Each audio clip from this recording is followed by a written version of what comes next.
प्रधानमंत्री नरेंद्र मोदी की राजनीति की एक बड़ी खासियत है, उन पर जितने आरोप लगते हैं वो उनमें से संवेदनाओं को खींच लाते हैं और जनता साथ खड़ी हो जाती है। जब गालियों के पत्थरों से सीढ़ियां बनाने की बात की थी तो प्रधानमंत्री ने स्वयं इसे स्वीकारा था। बहरहाल यूपी से रिश्ता भावनाओं के साथ परियोजनाओं का भी है। न मुझे किसी ने भेजा है, न मैं यहाँ आया हूँ। मुझे तो माँ गंगा ने बुलाया है। काशी विश्वनाथ कॉरिडोर की नींव रख रहे प्रधानमंत्री।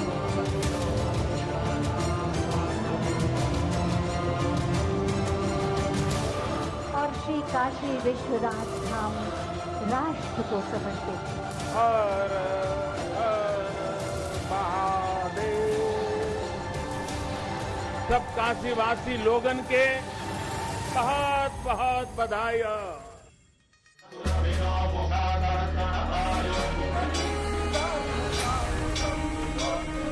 पीएम मोदी ने भोले की नगरिया को अपना ठिकाना बनाया और पूरे उत्तर प्रदेश पर निशाना लगाया। लेकिन ऐसा नहीं है कि केवल वाराणसी को ही पीएम की सौगातें मिली। शिलापट का अनावरण हो चुका है। जोरदार तालियों के साथ स्वागत करें। भावना को समझना हो, जुड़ाव को जानना हो तो जरिया बनती है बोली। मोदी गुजरात में थे तो एक ही भाषा थी, गुजराती। जब हिंद का चुनाव लड़ा तो हिंदी अपनाई और जब यूपी के हुए तो हर 3 कोस पर बदलती बाणी में भी ढलने लगे।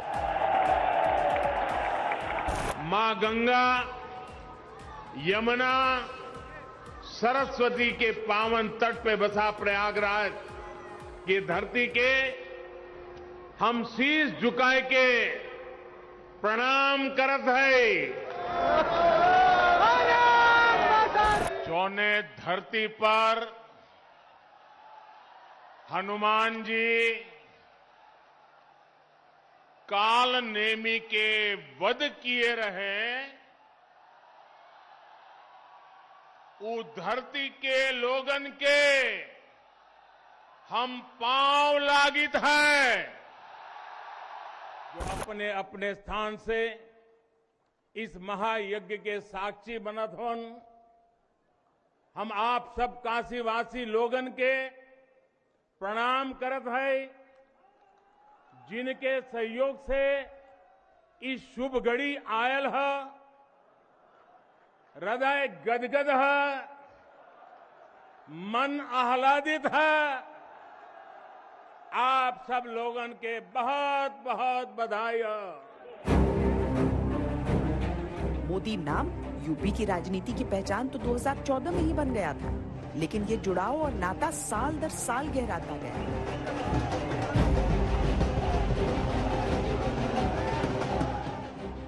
साथियों, उत्तर प्रदेश की उपजाऊ भूमि, यहां के लोगों का परिश्रम, यहां के लोगों का कौशल अभूतपूर्व है। और मैं किताब में पढ़ करके नहीं बोल रहा हूं। उत्तर प्रदेश के एमपी के नाते यहां के लोगों से मेरा जो रिश्ता बना है, नाता बना है, उसमें से मैंने जो देखा है, पाया है, उसको बोल रहा हूं।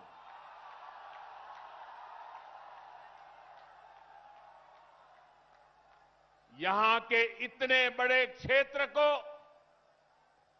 गंगा जी और अन्य नदियों का आशीर्वाद मिला हुआ है। लेकिन यहां 7-8 साल पहले जो स्थिति थी, उसे देखकर मुझे हैरानी होती थी कि आखिर यूपी को कुछ लोग किस बात की सजा दे रहे हैं।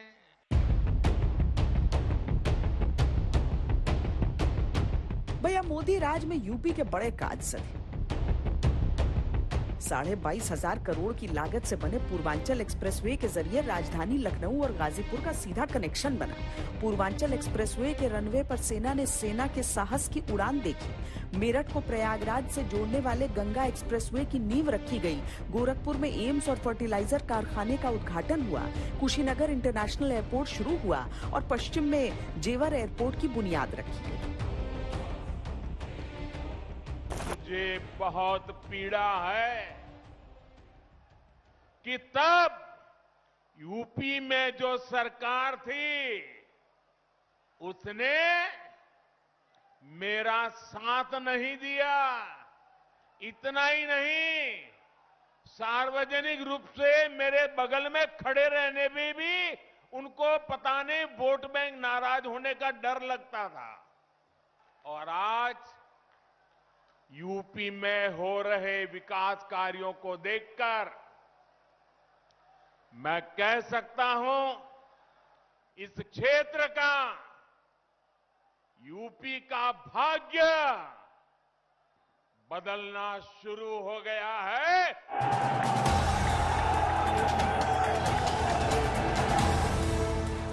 गंगा किनारे वाले सांसद ने 2019 तक यूपी से अपना रिश्ता इतना मजबूत किया कि उन्हें रोकने वाले बड़े बड़े नेता धाराशायी हो गए।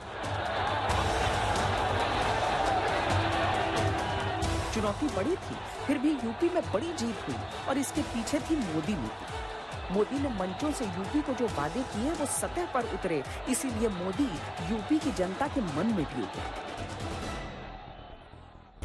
लोग श्रीरामपुर ब्लॉक से है और हमारा गांव 8 किलोमीटर दूर है वहाँ से, और जब वहाँ पर बुजुर्ग जो ज़ईफ लोग हैं तो उनसे चला नहीं जाता, तो फिर हम उन्हीं के घर जाके पैसे निकाल के आते हैं और खुद दुआएं देते हैं। तो हम ये कहते हैं, मैंने कहा हमें मत दो, हमारे प्रधानमंत्री जी को दो, जिन्होंने और किसका क्या अनुभव है? सर हाँ बताइए। बहुत ही मान और सम्मान मिला है। NRLM से जुड़ने के बाद हम इसमें इस पद पे कार्य कर रहे हैं, जिससे गांव में हमें बैंक दीदी के नाम से सम्मानित किया जाता है। अब कोई भी दीदी बैंक में जाने के लिए परेशान नहीं होती, सारे काम हम उनके गांव में ही निपटा देते हैं।